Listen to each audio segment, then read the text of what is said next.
पहले संसद कमेटी के सामने पेश नहीं हुई महुआ मोइत्रा, अब नोटिस मिला तो बौखला कर नया बहाना बनाने लगी। हीरा नंदानी से गिफ्ट में स्कार्फ, लिपस्टिक और मेकअप लिया। अब सदस्यता जाने का डर लगा तो सरकार पर लगाने लगी आरोप। महुआ मोइत्रा की बातों में कितनी सच्चाई? क्या सच में हैक हुआ फोन, या फिर सांसद कमेटी के सवालों से बचने का ढूंढ लिया नया बहाना?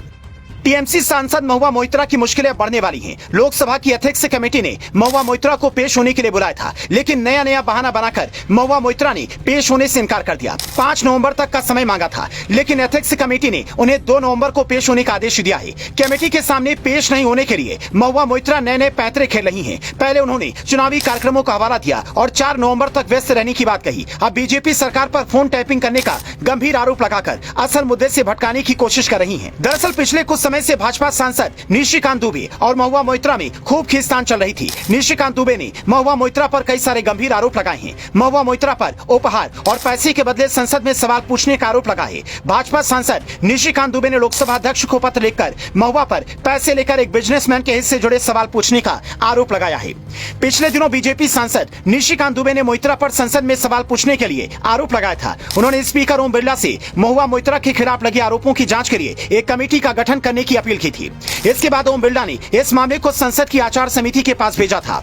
निशिकांत ने जय अनंत दोहाद्राई से मिले एक पत्र के हवाले से मोइत्रा पर ये आरोप लगाए हैं। निशिकांत दुबे का दावा है कि लोकसभा में हाल ही में पूछे गए महुआ मोइत्रा के 61 में से 50 सवाल अडानी मुद्दे पर केंद्रित थे। संसद की एथिक्स कमेटी इस मामले में जांच कर रही है। निशिकांत दुबे और जय अनंत के बयान दर्ज कर चुकी है। एथिक्स कमेटी ने महुआ मोइत्रा को 2 तारीख को पेश होने के लिए कहा है। हालांकि महुआ अपने पत्र में एथिक्स कमेटी के सामने पेश होने के लिए 5 नवंबर के बाद बुलाने को कहा था। इस पर कमेटी की ओर से कहा गया कि टीएमसी सांसद को 2 नवंबर को एथिक्स के सामने पेश होना होगा।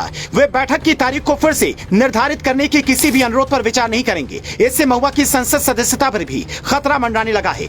इन सब के बीच खुद को घिरता देख महुआ मोइत्रा समेत कई विपक्षी नेता सरकार पर आरोप लगा रहे हैं। राज्य विधानसभा चुनाव के नजदीक आते ही सरकार को बदनाम करने के नए हथकंडे अपनाए जा रहे हैं। सिर्फ टीएमसी सांसद महुआ मोइत्रा ही नहीं, अब तो कांग्रेस नेता शशि थरूर, पवन खेड़ा, शिवसेना की नेता प्रियंका चतुर्वेदी ने भी सरकार पर आरोप लगा दिए हैं। इन सभी नेताओं का दावा है कि उनके फोन को हैक करने की कोशिश की जा रही है। उन्होंने दावा किया है कि खुद एप्पल कंपनी ने संदेश भेजकर यह जानकारी दी। पैसे लेकर संसद में सवाल पूछने के आरोप से घिरी महुआ ने ट्वीट कर दावा किया कि उनके फोन को निशाना बनाया जा रहा है। सोशल साइट एक्स पर एक पोस्ट में उन्होंने कहा, एप्पल से एक टेक्स्ट और ईमेल मिला है जिसमें मुझे चेतावनी दी गई है कि सरकार मेरे फोन और ईमेल को हैक करने की कोशिश कर रही है। अब सवाल ये कि मोइत्रा के पास संसद कमेटी के पास पेश होने का टाइम नहीं है, चुनावी कार्यक्रम का हवाला दे रही है। दूसरी तरफ ट्विटर पर सरकार के खिलाफ एक के बाद एक ट्वीट कर रही है।